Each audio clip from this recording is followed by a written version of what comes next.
Greetings, House at Large. The motion before us today is this House will prevent critical services from striking. Moving on to the setup of this debate, critical services refer to essential services for social functioning and safety, such as healthcare, emergency response, law and order, and public transportation. By by prevent from striking, we mean implementing regulations or measures that prohibit workers in these critical sectors from engaging in strikes, which means work stoppages initiated by employees to protest. We stand for a world where critical services are always available, ensuring the safety and well being of the public. Whereas we live in a world where emergencies and health issues do not wait, and having these services available at all times is crucial. Therefore, we propose a model wherein there will be legal restrictions on striking for workers in critical services, balanced with strong protections for their rights. These protections include independent bodies to oversee fair working conditions and promptly address grievances. Our key stakeholders are first the general public, second services workers, and third the government and regulatory bodies. The consensus here is continuous availability of critical services for the safety and well-being of the public. However, the contention lies in how best to ensure this continuity. Our burdens are first, this is necessary, and second, this will have more benefits than harms. We have three arguments, which are first, improved public safety, second, economic stability, and third, better working conditions through alternative dispute resolutions. My second speaker will cover the second and third arguments, and I'll jump straight to the first. When critical services strike, there is an immediate risk to the public and public safety and welfare. For example, if nurses strike, thousands of surgeries will be postponed and emergency departments will be overwhelmed. Similarly, if firefighters strike, fires will go uncontrolled and lives will be at risk. By preventing strikes in these sectors, we ensure that vital services remain uninterrupted, thereby safeguarding public health, safety, and well being of the community. This is important as ensuring that critical services are always available means that people can rely on getting the help when they need it most without delays or interruptions. This leads to overall social stability and confidence. In your world, strikes can cause dangerous disruptions, putting lives at risk. No, thank you. In our world, services continue, ensuring health and safety. As I close, I'd like to remind the House that we have shown you the significant impact on public safety that we are able to achieve exclusively on our side. The uninterrupted provision of critical services ensures that we safeguard the health and safety of all citizens, creating a more stable and secure society. So proud to propose. Thank you. Welcome, Mr. Madam Speakers. Today we oppose the proposition's attempt at restricting and banning the right to strike for essential workers. It seems that team government severely misunderstood the context at which strikes happens. Two things to recontextualize. Firstly, the proposition seems to believe that strikes happen so frequently whenever they are not happy with the current status quo. This is untrue. In the vast majority of cases, they are the people who devoted their entire life studying and working to become who they are. Most of them work with a sense of responsibility. Furthermore, they do not know what the public might not like the idea of strikes, which is the reason why they're likely to be extra cautious in determining whether or not to go on a strike. Lastly, collective strike will be determined based on a number of discussion based on mutual understanding and agreements. This means it is unlikely they will go on a strike whenever they have a trivial problem. Fourth of all, they need to give up their income for no thank you. And oftentimes, long striking ends up with no practical gain. These are reasons why a strike is likely to only happen as the last resort. Also, the government side said that rights should be limited when they cause harm. Strikes in essential services pose severe risk to life and security. Limiting the right to strike sets a dangerous precedent. Workers strike as a last resort. Ensuring fair treatment and safe working conditions incentivizes workers to stay on the job. The right to strike is fundamental. Alternatives should complement, not replace. This right to ensure timely and effective resolutions. Now I'll be moving on to our two arguments I'll be sharing today.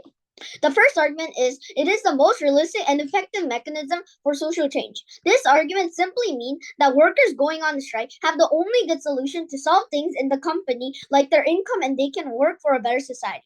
With that in mind, let me explain the structural reasons why striking is likely to be only effective might be the only effective solution. The first thing to note is the power imbalance between the government and essential workers. Essential workers are hired by the government, and all administrative details are dictated by ministries that do not consider the interests of these workers. For example, the fee for service in Korea for doctors is determined by the government, rendering doctors powerless to influence the decision. The government has no incentive to listen to simple demands or protests. Many of the demands are likely to be realistic, such as better compensation for firefighters, police officers, and soldiers. The reason for this is simple. If their demand was absurd, the public would turn away from them, which is why essential workers will demands were absurd. The public would turn away from them, which is why essential workers will demand reasonable improvements to their rights. The main mechanism of going on strike is pressuring the government by persuading the public. By appealing to the masses about the reality, even at the cost of short-term inconvenience, the public will eventually understand the problems and encourage the government to change under most cases of strikes because they don't want to go through all the inconvenience caused by strikes for a longer period of time.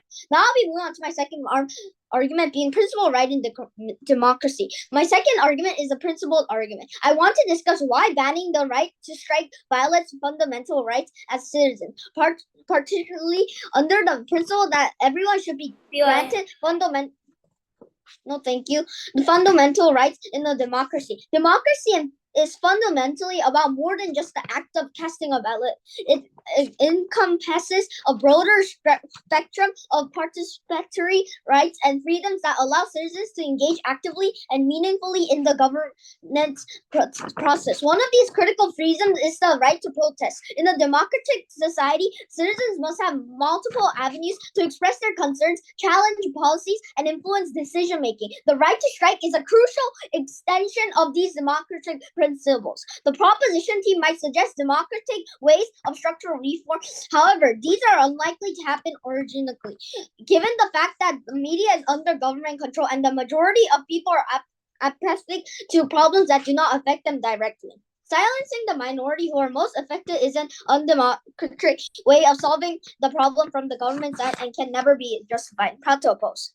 Greetings to the jury, my worthy opposition, and the House at large.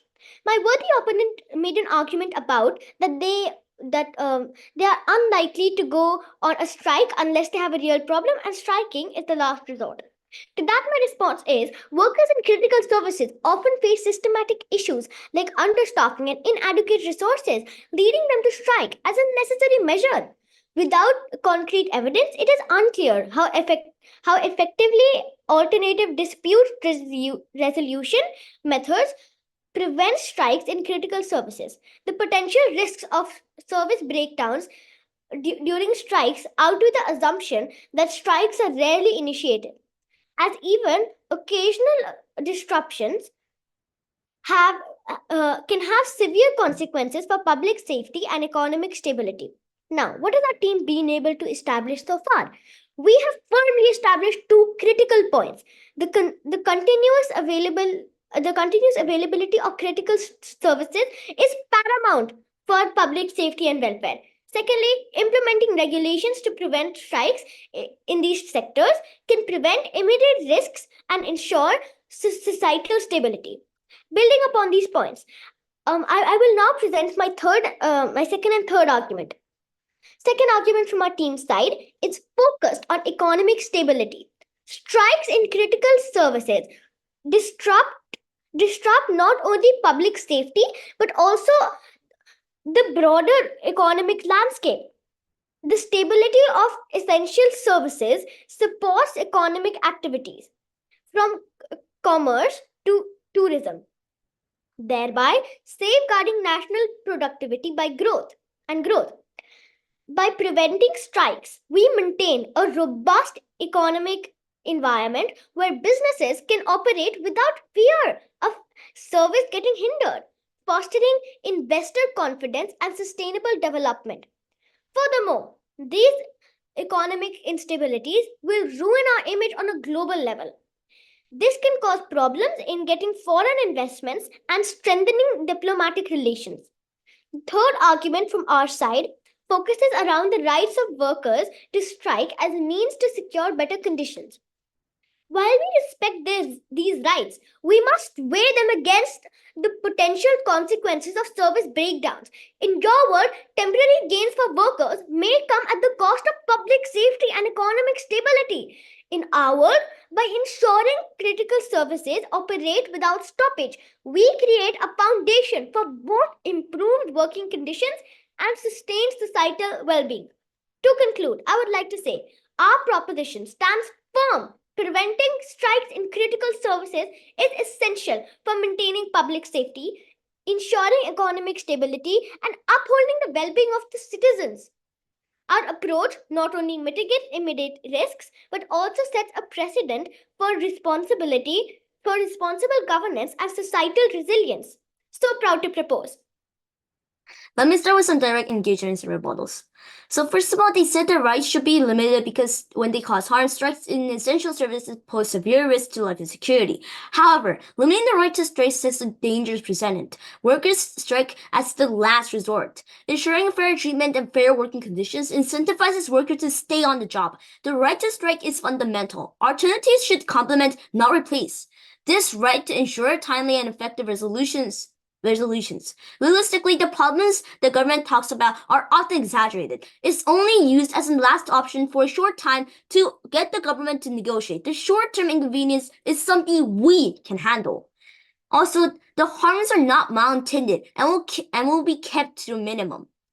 Next, they also they rebutted us by saying effectiveness of alternative solutions. However, alternatives do not fully address power imbalances. Employers might delay negotiations without the threat of strikes.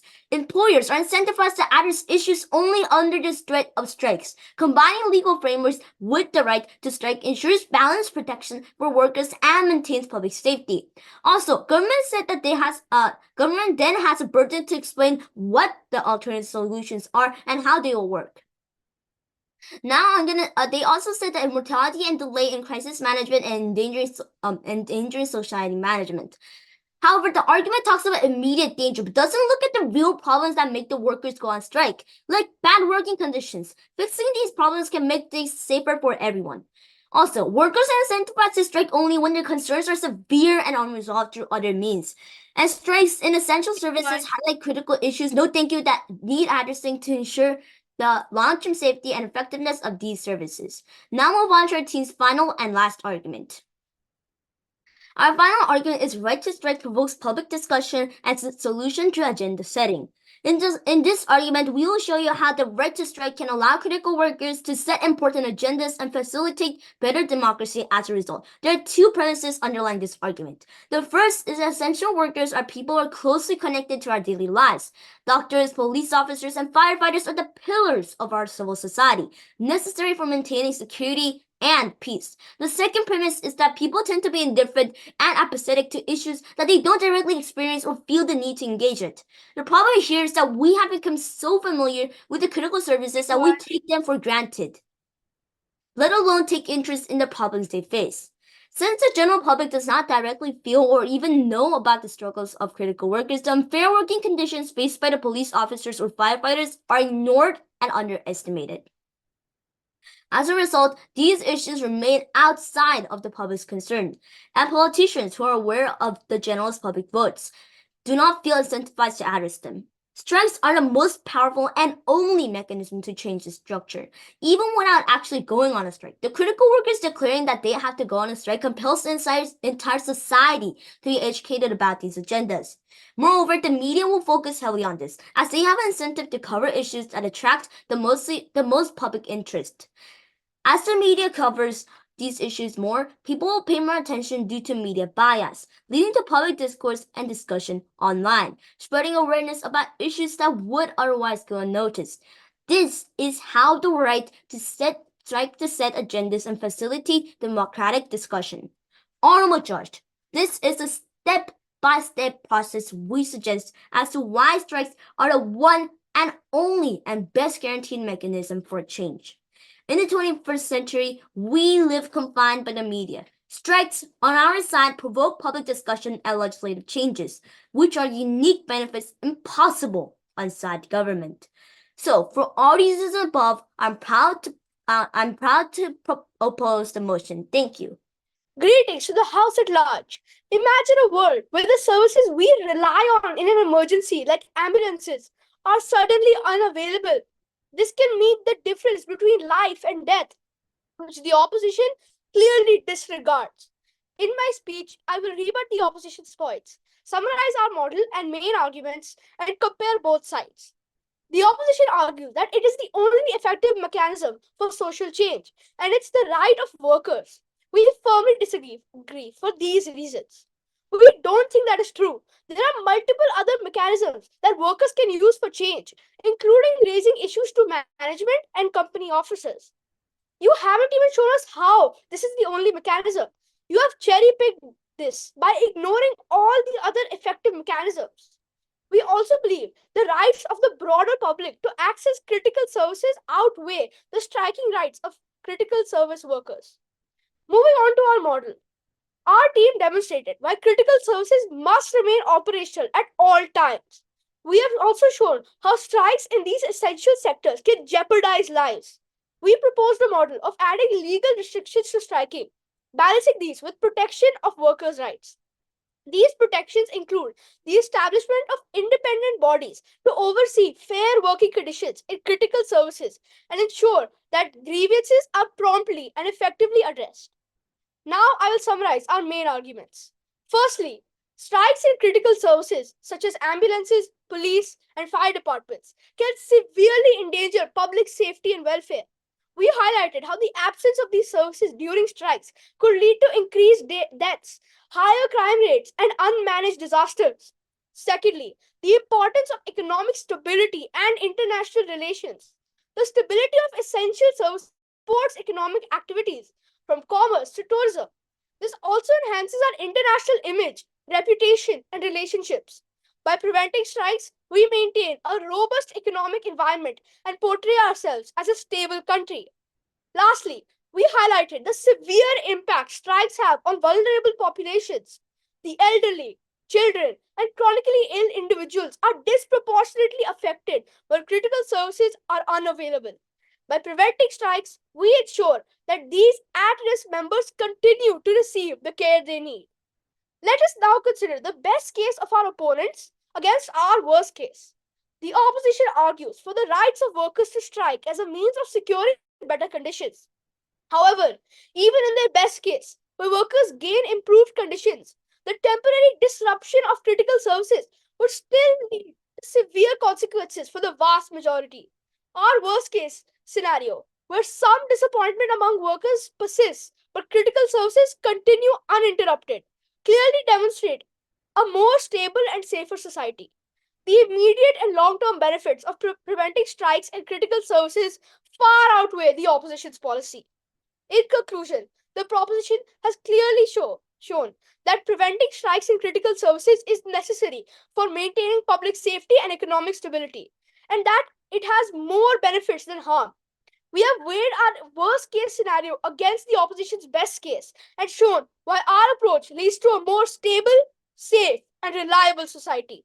Proud to propose. Madam Speaker, I would identify two main clashes in today's debate: the clash on principles and the clash on practical impacts. First, on principle, but before I start, I'd like to give my rebuttals to the previous speaker on team government. My first rebuttal to the PM. The PM said we need to be ready for disasters. Resilience and danger, preparedness, and response is built through well-supported and adequately staffed services. Addressing the root causes of strikes to fair labor practices ensures that critical services are always prepared and operational. Two, the DPM said allowing strikes will harm will harm their reputation at a global level. I don't understand how this point is made and what it actually means. Fourth, DPM said while interrupted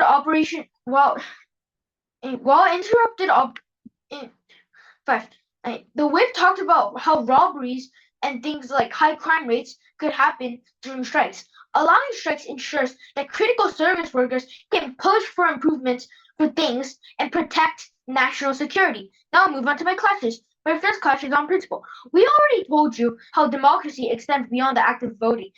It includes the right to protest and participate in decision-making processes. Strikes are a fundamental expression of these democratic rights that can protect them. They allow essential workers to voice their concerns about things like in the law that might harm them in a way. What we have heard from the government side in two terms of principles, they said that it's not allowed to harm the public. We said two things in response to that. Firstly, this is not a direct no, insofar as they cannot deny the fundamental right to protest and strike in a democracy, they cannot deny our principal right. We have them in an asymmetrical burden of explaining why the harm principle can be rebutted, right? We say when the harm is kept minimal and it is not deliberately intended to harm other individuals, the minimal harm can be allowed. Moreover, the harm is likely only to be a last result, like our team keeps saying, and will be withdrawn whenever the government comes to and starts negotiating it anyway. This is a minimum trade-off we are willing to make. We also provided tons of reasons why the right to strike is a last resort. This means that they will not go on strike too frequently. What does this mean? Their public harm argument is largely compromised at this point as well. Their public harm point is largely compromised at this point as well. The fact that this is the last result also means that this can help the workers from the threat of exploitation. Firefighters, not granted safety and having to sacrifice poor compensation in case of danger or poor working conditions in general, are exploitation they don't deserve. Removing this right effectively forces essential workers to accept any policies imposed on them, regardless of fairness or safety, neglecting their democratic rights. On this, all we heard was that there are other ways. Note that they couldn't provide any comparable solutions. Or LO told you how strikes will not be used frequently because of the nature of the act of striking. There was no response to this at all. The government team irresponsibly provides no mechanism for. Now moving on to my second class. They argued consistently how the public will be harmed for a short period of time. We said that when essential workers are enraged and dissatisfied with their working condition to this point of strike, the quality of their services are actually worse. Team government's perspective is short-sighted. Poor working conditions and inadequate resources can lead to burnout and high turnover among essential workers, ultimately degrading the quality of public services, which is introduced as a worst-case scenario. Why is it a meaningful trade-off for the opposition side? We say their argument is at best short-term and does not address the fundamental problem, whereas a strike can solve the problem and provide long-term improvement in quality. We explained sufficient reasons why the strike is likely to be successful. Public support can be gained if the strike is implemented strategically. If the government team only talks about an example like Korean's doctor case, then they are cherry-picking, and that's a problem with how they strike, not a problem with striking themselves. Today I presented two clashes and rebuttals. Thank you for participation. We firmly believe that individuals who go on strike should be allowed to do so. Our arguments stand on three key principles: the right to strike as a necessary last resort, the principal right in democracy, and the power of banning the right to strike violating fundamental labor rights. Our first argument was right to strike as a necessary last resort. Our first argument highlighted that the right to strike is the most realistic and effective mechanism for social change. We explained that strikes are not frequent but serves as a crucial last resort when all mechanisms fail. Striking is the only way to address structural problems faced by essential workers. By providing the fundamental right to strike, we offer a solution that prevents systemic collapse and mass resignations, which would be far more damaging than temporary strikes. Our second argument was principal right in democracy. Our second argument is centered on the principle of democratic rights. Banning the right to strike violates fundamental labor rights. In democracy, citizens must have this means to express grievances and seek redress. Without the right to strike, workers face an unjust choice between enduring inadequate conditions or quitting their jobs. This lack of choice is inherently undemocratic. Critical workers need the right to strike to ensure their voices are heard and their interests represented, upholding the principle of a fair and democratic society. Our third argument is banning the right to strike violates fundamental labor rights. Our third argument reinforced that banning the right to strike is again fundamental labor rights. It infringes upon citizens' rights to advocate for their safety and well-being. Labor laws and organizations worldwide recognize the necessity of the right to strike for workers to negotiate better conditions and protections. Denying this right not only undermines workers' rights, but also weakens the very fabric of democratic participation. Now I'm going to address the government's arguments. The government argued that banning strike protects citizens by ensuring continuous access to essential services. However, like we already said, this perspective fails to consider that preventing strikes not only exacerbates, but the underlying issue faced by critical workers, leading to burnout, mass resignations, and ultimately a much more severe disruption of services. Strikes, when used as a last resort, serve to highlight these issues and drive necessary changes that benefit both workers and the public in the long run. Our arguments clearly show that the right to strike is essential for protecting critical workers from exploitation, fostering necessary public discussion, and upholding fundamental democratic principles. So for all these reasons above, we're proud to oppose. Thank you. As we come to the end of this engaging debate, I will sum up this debate wherein side talked about strikes being realistic and effective mechanisms, most striking workers being responsible, but they are forgetting that a lot will be at stake if this happens. Now I will give clash analysis. Firstly, the opposition claims that most striking workers are responsible and won't strike without a real issue. Yes, true. However, even a responsible strike in critical services can have deep impact. The stakes are too high when public safety and lives are at risk.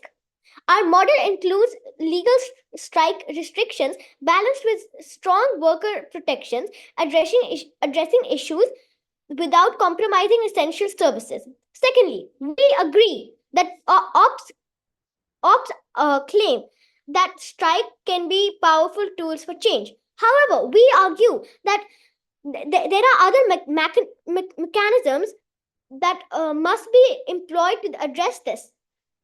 Our model proposes independent bodies to oversee fair working conditions and quickly address grievances, ensuring that workers' rights are protected and issues are resolved without endangering public welfare. Lastly, our arguments highlighted the impact of strikes on public safety and economic stability, which the opposition failed to do. Strikes in critical sectors can lead to loss of life, increased crime, and economic disruption. In conclusion, our side has won this debate by offering a model ensuring public safety, economic stability, and protecting vulnerable populations through non-strike solutions in critical services. The opposition's arguments were, while valid elsewhere, don't sufficiently address the risk of strikes in essential services. This is why we win this debate. So proud to propose.